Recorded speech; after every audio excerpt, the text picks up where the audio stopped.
magpa-practice din tayo kung paano mag-TikTok. Alam ko na talaga yun kasi marami na akong likes, marami na akong followers, pero 10 lang ang following ko. Tapos wala pa akong comment. Kaya sa YouTube na talaga ako para may mga views ako. Okay? Tuturuan ko kayo kung paano mag-TikTok. Okay. Pag mag-ano kayo, hanap kayo ng sound. Walang long reels doon sa TikTok. Pag may nahanap kayo, pag gusto niyo mag-upload ng song, pag gusto niyo mag-ano ng song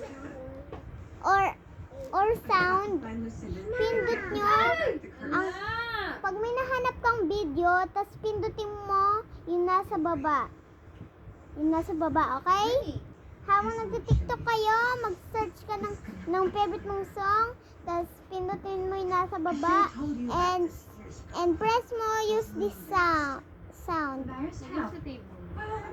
Tas, ayun na. Tas naka-ready na yung sound mo sa taas mo. Tas, pwede ka na mag-ganon. Tas, kung paano nyo i-send, pindot nyo yung post, tas next. Next, tas post. Okay? Tas, kung paano kayo mag-delete ng ano nyo. Pindot nyo